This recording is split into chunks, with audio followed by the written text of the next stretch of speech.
En nuestro programa anterior comenzamos a considerar la lista de los valientes de David, que se da aquí en este capítulo 23 del segundo libro de Samuel. Y como lo habíamos mencionado antes, no vamos a entrar en un estudio detallado de estos valientes porque lo haremos en nuestro estudio del capítulo 11 del primer libro de Crónicas. Pero sí mencionamos que estos hombres se habían juntado a David durante el tiempo de su exilio, cuando David era acosado por Saúl y había sido expulsado, siendo perseguido como perdiz, y tuvo que esconderse en las cuevas de esa tierra. Fue pues durante este tiempo que aquellos que se encontraban en apuros se juntaron con David.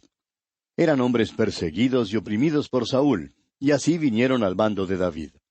También otros vinieron que eran deudores, que estaban descontentos, y también aquellos que estaban en amargura de ánimo. Y establecimos una analogía entre las circunstancias en que estos hombres habían venido a David y las circunstancias en que nosotros venimos a Cristo Jesús. Y es cuando nos damos cuenta que de veras estamos en apuros. Venimos a Cristo con una deuda de pecado. Y Él entonces cancela esa deuda. Él cancela nuestras deudas de pecado solamente cuando acudimos a Él. Acudiendo a Él, podemos obtener una comunión perfecta con Dios. Y Él entonces nos da una completa satisfacción de la vida. Ahora, estos hombres que vinieron a David eran sobresalientes en muchas maneras. Hicieron muchas cosas maravillosas. Veamos algunas de sus hazañas. Leamos ahora los versículos 11 y 12 de este capítulo 23 del segundo libro de Samuel. Después de éste fue Sama, hijo de Age Ararita. Los filisteos se habían reunido en Lei, donde había un pequeño terreno lleno de lentejas, y el pueblo había huido delante de los filisteos. Él entonces se paró en medio de aquel terreno y lo defendió, y mató a los filisteos. Y Jehová dio una gran victoria. Sama era uno de los 3 capitanes de los campeones de David. Dio una ayuda inestimable a David contra los filisteos. Se paró en medio de un terreno labrado y lo tomó del enemigo. Peleó por David. Y continuamos con los versículos 13 al 15. Y 3 de los 30 jefes descendieron, y vinieron en tiempo de la siega a David en la cueva de Adulam, y el campamento de los filisteos estaba en el valle de Rephaim. David entonces estaba en el lugar fuerte, y había en Belén una guarnición de los filisteos. Y David dijo con vehemencia, ¿quién me diera a beber del agua del pozo de Belén que está junto a la puerta? David se crió en Belén. Ahora David quería tomar del agua del pozo de Belén. Nunca mandó que alguien fuera a buscársela. Pero 3 de sus valientes se abrieron paso por las líneas de los filisteos para conseguírsela. Y así fue como llegaron a ser valientes. Pensamos en el mandamiento que el Señor Jesús dio allá en el Evangelio según San Mateo, capítulo 28, versículos 19 y 20, de ir a todo el mundo y predicar el Evangelio. Luego miramos atrás al pasado, a los hombres que se abrieron paso por las líneas enemigas para llevar el Evangelio a aquellos que necesitaban escucharlo. Piense usted en los misioneros pioneros. No nos gusta mencionar un solo hombre, pero piense en los hombres como el conde Zinzendorf, o el apóstol Pablo, por ejemplo. Una gran compañía de misioneros los ha seguido, los cuales desde entonces han estado abriéndose paso por las líneas del enemigo, proclamando la palabra de Dios. Estos son los valientes de David. Y pasando ahora al versículo 20 de este capítulo 23 del segundo libro de Samuel, leemos hasta el versículo 22. Después, Benaía, hijo de Joiada, hijo de un varón esforzado, grande en proezas, de Cabseel. Este mató a 2 leones de Moab, y él mismo descendió y mató a un león en medio de un foso cuando estaba nevando. También mató él a un egipcio, hombre de gran estatura, y tenía el egipcio una lanza en su mano, pero descendió contra él con un palo, y arrebató al egipcio la lanza de la mano, y lo mató con su propia lanza. Esto hizo Benaía, hijo de Joiada, y ganó renombre con los 3 valientes. Esto sí da gusto. Este tipo mató a un león. Eso no es fácil de hacer, y lo hizo cuando estaba nevando, fíjese usted. Ahora hay algunos que ni siquiera salen para la iglesia cuando cae un poquito de lluvia. Permítanos decirle, amigo oyente, que estas personas no podrían tener mucha comunión con un hombre como Benaía. Estaba allí haciendo proezas aun cuando nevaba. Era en verdad un gran hombre. Y luego pasamos al versículo final de este capítulo 23 del segundo libro de Samuel, versículo 39, y leemos Urías Heteo, 37 por todos. Urías Heteo era uno de los valientes de David. Este es el mismo Urías que David envió al frente en lo más recio de la batalla, para ser muerto cuando David había tomado a su esposa Betsabé. Esta es la mancha en el escudo de armas de David. Está allí para que la vean todos, porque tiene que estar allí. Y bien, amigo oyente, así concluimos el capítulo 23 del segundo libro de Samuel. Y llegamos ahora al capítulo 24, el capítulo final de este segundo libro de Samuel. Ahora, en este capítulo 24 del segundo libro de Samuel, encontramos otro pecado de David, como hemos dicho. Hizo un censo del pueblo. En realidad, hay muchos que no llamarían a esto un pecado. Hemos llamado a esta sección otro pecado en la vida de David. Delante de Dios, el hacer un censo del pueblo fue un pecado tan malo como los otros pecados de David. Cuando uno es culpable de violar una parte de la ley, amigo oyente, es culpable de violar toda la ley. Ahora David no creyó a Dios y en sus acciones lo evidenció. Comencemos pues leyendo los primeros 2 versículos de este capítulo 24 del segundo libro de Samuel. Volvió a encenderse la ira de Jehová contra Israel, e incitó a David contra ellos a que dijese, Ve, haz un censo de Israel y de Judá. Y dijo el rey a Joab, general del ejército que estaba con él, Recorre ahora todas las tribus de Israel, desde Dan hasta Beerseba, y haz un censo del pueblo, para que yo sepa el número de la gente. En el principio Dios quería que David hiciera un censo del pueblo. Dios quería que lo hiciera para animar a David y para fortalecerlo. Dios quería que supiera que tenía detrás de él, apoyándolo a un gran ejército. Si un rey va a salir contra un ejército enemigo, tendrá que sentarse y calcular si tiene suficientes fuerzas militares como para ganar o no. Amigo oyente, la fe no es un salto en el vacío, no es una jugada ciega. La fe ni siquiera es un espero que sí. La fe es cosa ciertísima. Dios nunca le pidió a usted que creyera algo que no fuera cierto, que no fuera verdad. La fe se apoya en una roca. Nuestro Dios es roca y un fundamento seguro. Dios quiere que nos apoyemos sobre Él. La fe, por eso, no es simplemente un salto en el vacío. Pero hay un tiempo en su vida, amigo oyente, cuando necesita vivir y caminar por la fe, reconociendo que no puede vivir por sus propios esfuerzos ni por números. Desafortunadamente, la Iglesia hoy en día no ha aprendido a confiar en Dios, y como resultado, en las reuniones anuales, las victorias espirituales nunca se mencionan.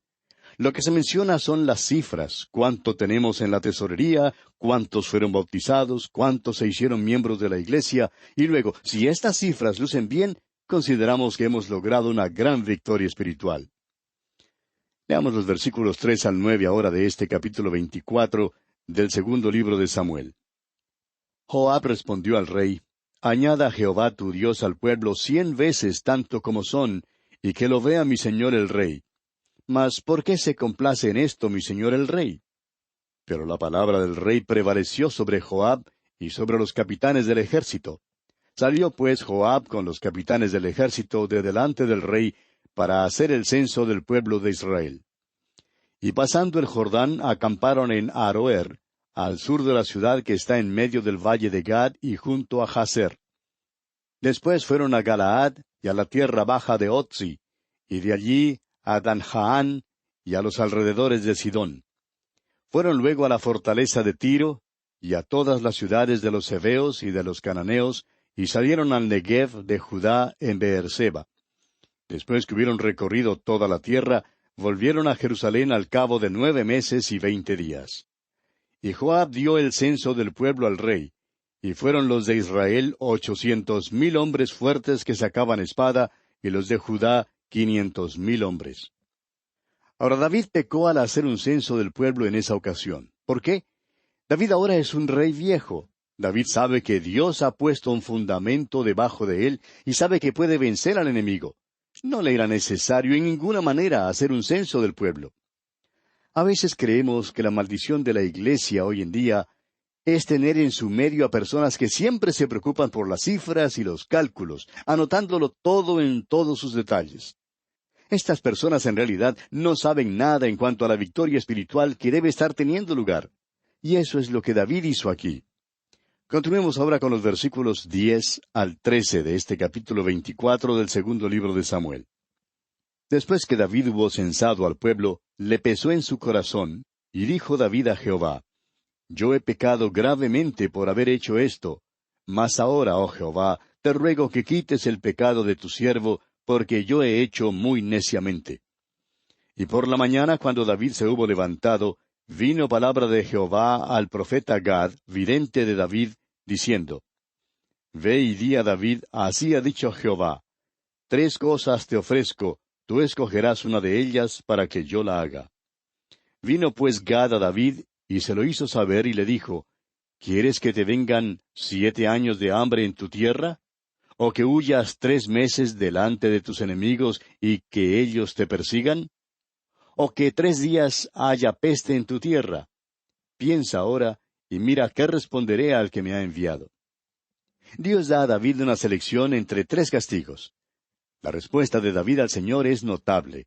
Revela que David era un hombre que sabía confiar en Dios. Ahora, como ya lo hemos dicho antes, lo diremos una vez más. David falló, eso es verdad. Cometió pecado. Pero allí en lo más hondo de su corazón tenía una fe que nunca falló. David siempre confiaba en Dios y su respuesta a Dios lo revela. Leamos el versículo 14 ahora. Entonces David dijo a Gad: En grande angustia estoy. Caigamos ahora en mano de Jehová, porque sus misericordias son muchas, mas no caiga yo en manos de hombres. Dios dio a David una selección entre 3 castigos, como lo hemos dicho.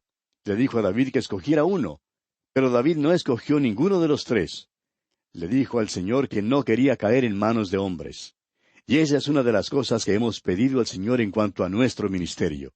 Sentimos mucho por aquellos hombres en el ministerio del Señor que para poder proseguir tienen que adular servilmente a otros.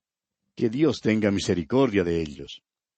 David, pues, no quería estar sujeto a ningún hombre. Quería caer más bien en manos de Dios. Sabía confiar en Dios. Y cuán maravilloso es cuando vemos a David haciendo eso. El Señor envía entonces una peste sobre Israel. David sabía que estaría bien en manos de Dios. Así debemos creer nosotros cuando Dios nos castiga. Prosigamos leyendo ahora los versículos 15 hasta el 17 de este capítulo 24 del segundo libro de Samuel. Y Jehová envió la peste sobre Israel desde la mañana hasta el tiempo señalado, y murieron del pueblo desde Dan hasta Beerseba 70,000 hombres. Y cuando el ángel extendió su mano sobre Jerusalén para destruirla, Jehová se arrepintió de aquel mal, y dijo al ángel que destruía al pueblo: Basta ahora, detén tu mano. Y el ángel de Jehová estaba junto a la era de Arauna Jebuseo. Y David dijo a Jehová cuando vio al ángel que destruía al pueblo: Yo pequé, yo hice la maldad. ¿Qué hicieron estas ovejas? Te ruego que tu mano se vuelva contra mí y contra la casa de mi padre. Amigo oyente, el Señor al que ama, disciplina. Permítanos decirle que hay una ternura en su disciplina. Hay un solaz en todo y una gran bendición. Solo Él puede quitar las lágrimas. Solo Él puede vendar a los quebrantados de corazón.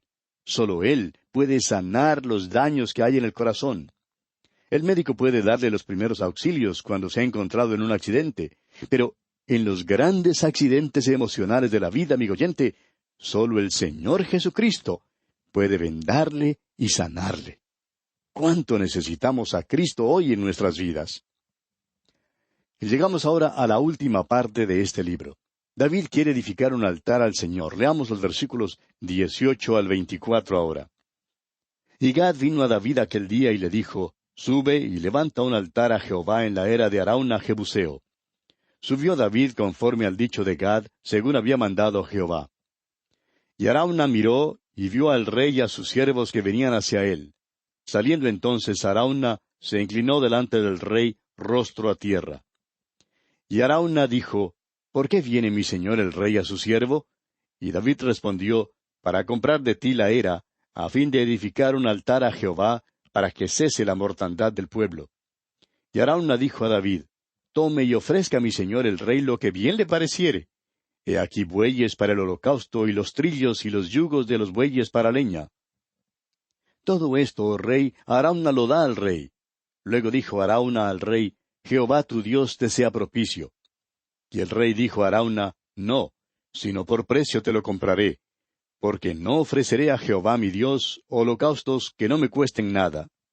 Entonces David compró la era y los bueyes por 50 siclos de plata. Fue una cosa noble esta que hizo David aquí. Ah, que el pueblo de Dios aprendiera esta lección. Sabemos que no debemos hacer mención de las finanzas en la obra de Dios hoy en día. Reconocemos que hay demasiado énfasis que se hace sobre el dinero. Pero considere usted lo que hizo David. Arauna quería darle a David la era, pero David le dijo, no me la puedes dar, te la voy a pagar. ¿Por qué? David continuó hablándole, no ofreceré a Jehová mi Dios holocaustos que no me cuesten nada. Que Dios tenga misericordia de los que hoy en día reciben gratis todo lo espiritual. Permítanos decirle, amigo oyente, que tienen que estar dispuestos a pagar las cosas, y entonces Dios les honrará y les bendecirá. Amigo oyente, dicen que en el centro de música en la ciudad de Los Ángeles, en el estado de California, en los Estados Unidos, hay que pagar un precio relativamente alto para entrar al centro de música de dicha ciudad y sentarse por allí muy arriba en las graderías, hasta donde tienen que conducir la música por medio de tubos, porque queda muy lejos del escenario. Sin embargo, hay muchos hermanos en Cristo que alegremente pagan esta suma, pero cuando van a escuchar música evangélica o a asistir a un servicio, aunque son muy bendecidos por eso, esos mismos hermanos no están dispuestos a ofrendar nada. David dijo, no ofreceré a Jehová mi Dios holocaustos que no me cuesten nada. Y amigo oyente, nosotros decimos un aleluya a lo que David ha dicho. Era un hombre admirable. El hecho es que hay muy pocos hombres como él aún en estos días. David compró esa era. ¿Sabe usted dónde queda esa era? Está situada hoy en día en el lugar donde se encuentra la mezquita de Omar. Fue el sitio sobre el cual Salomón edificó el templo. En realidad debe llamarse el Templo de David, porque él fue quien pagó el terreno, lo diseñó y reunió casi todos los materiales para la construcción. También es este el sitio donde será edificado el futuro templo. Y el último versículo de este capítulo 24 del segundo libro de Samuel dice, y edificó allí David un altar a Jehová, y sacrificó holocaustos y ofrendas de paz. Y Jehová oyó las súplicas de la tierra, y cesó la plaga en Israel. Y así, amigo oyente, concluimos nuestro estudio de este capítulo 24 del segundo libro de Samuel. Y con él concluye también nuestro estudio de este segundo libro de Samuel. En los minutos que nos restan, hagamos un breve repaso de lo que hemos estudiado en este segundo libro de Samuel. Podemos dividir este segundo libro en dos partes principales. En primer lugar, los triunfos de David, que comprende los capítulos 1 hasta el 10.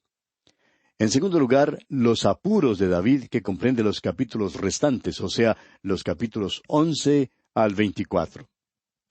Ahora, dentro de los triunfos de David, el capítulo 1 nos presenta el llanto de David por la muerte de Saúl y de Jonatán. El capítulo 2 nos habla de la proclamación de David como rey de Judá. En el capítulo 3 tenemos la guerra civil. Abner pacta con David, pero Joab lo mata. El capítulo 4 nos habla del asesinato de Isboset, hijo de Saúl. En el capítulo 5, David es proclamado rey de todo Israel. Cambia su capital a Jerusalén. El capítulo 6 nos presenta los esfuerzos de David por llevar el arca a Jerusalén. El capítulo 7 nos habla del pacto de Dios de edificar la casa de David. En el capítulo 8, David consolida su reino. En el capítulo 9, David favorece a Mefiboset. Y en el capítulo 10, David lucha contra Amón y Siria. Estos son los triunfos de David. Ahora, dentro de los apuros de David, el capítulo 11 nos presenta los dos grandes pecados de David. En el capítulo 12, Natán enfrenta a David con sus pecados. David se arrepiente. En el capítulo 13, Tamar, hija de David, es violada por Amnón, hijo de David. Amnón es muerto por Absalón, hijo de David. En el capítulo 14, David, con un perdón indiferente, permite que Absalón regrese a Jerusalén. El capítulo 15 nos habla de la rebelión de Absalón contra David. En el capítulo 16, Siba, siervo de Mefiboset, engaña a David. Simei maldice a David. El capítulo 17 nos presenta a los consejeros de Absalón, Aitofel y Usai, estando en pugna en cuanto al ataque contra David. En el capítulo 18, Absalón es muerto y David llora. En el capítulo 19, David es restaurado al trono. El capítulo 20 nos presenta a Seba y su insurrección contra David. En el capítulo 21 tenemos 3 años de hambre. Los gabaonitas se vengan de la casa de Saúl y hay guerra con los filisteos. El capítulo 22, que dijimos era idéntico al Salmo 18, nos presenta el cántico de liberación de David. El capítulo 23 nos permite ver las últimas palabras de David y también hay una lista de los valientes de David. Y en el capítulo 24 que acabamos de estudiar, tenemos el pecado de David en hacer un censo del pueblo. Él entonces escoge su castigo y compra la era de Arauna. Esto pues es lo que corresponde a la segunda sección, o sea, los apuros de David. Y este, en síntesis, amigo oyente, es el contenido del segundo libro de Samuel que acabamos de estudiar. En nuestro próximo programa, Dios mediante, continuaremos nuestro viaje por el Antiguo Testamento y daremos comienzo a nuestro estudio del primer libro de los Reyes. Este libro es el segundo en la serie de 3 libros dobles. Originalmente constituía una sola obra. La división que tenemos ahora fue hecha por los traductores de la Septuaginta, o sea, los 70 que tradujeron el Antiguo Testamento del idioma hebreo al idioma griego. Le invitamos, pues, a que nos acompañe mientras recorremos versículo por versículo el primer libro de los Reyes. Y estamos seguros que será de gran bendición para usted. Será, pues, hasta nuestro próximo programa. Que Dios le bendiga copiosamente.